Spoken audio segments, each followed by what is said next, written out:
یکی اگر یگان عالم فتوا دهد که در فلان کشور از پول زکات مسجد ساختن اجازت است، گفت این فتوا هست.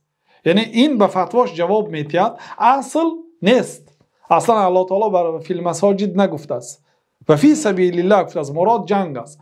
لیکن فرض کردیم شما گفته گذاشتید که در شکل عمومی همین چیز اومده. بله، یعنی که در حالتی که در همین کشور یگان آدمی نیست که مسجد میسازد. اصلا برای مسجد الله تعالی جزای الهیده اعلان کرده است. یعنی من بنا لله مسجد بنا الله له بیتا فی الجنه، کسی که مسجد در راه الله تعالی سازد، الله تعالی برای در جنت قصر میسازد، برای مکافات الهیده هست. اگر مردم خودشان نسازند، شخصیت هایی که از پول زکات نه، از صدقه های نافله اگر این کار را نکنند، بعد در حالت های ضرورت، برای اینکه مسجد برای مسلمان ها یک دانه اقلا در یک شهر ضرور است.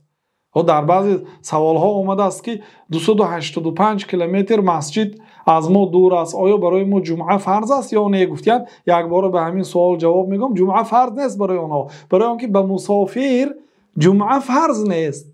مسافه 82.5 کیلومتر در نزد جمهور علما مسافه قصر است، یا 120 کیلومتر در یک قول در مذهب امام ابو حنیفه رحمت الله علیه. این 285 کیلومتر مسافه قصر است. اینا وقتی که 285 کیلومتر سفر میکنن مسافر میشد، به مسافر جمعه فرض نیست. ببینید یعنی مسلمان ها در بعضی کشورهای زندگی میکنن که در 285 کیلومتر اطراف یا حتی 300 کیلومتر مسجد نیست.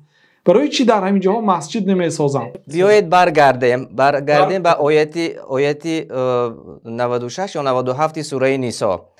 وقتی که در 280 چند کیلومتر زندگی میکنند، چرا که به زمین الله فراخ است هجرت نمیکنند جایی که مسجد هست؟ اکنون یعنی که شاید در همانجا زندگی دارند، خانه دارند، کار و بار دارند، البته یا اینکه در همانجا مسجد تشکیل کنند، یک مسجد کوچکی که عبارت مثلا از عادی باشد، قیمت نباشد، یا سازند یا زمین خرند یا اجاره گیرند، یا اینکه جمعه برایشان فرض نیست. خلاصه کلام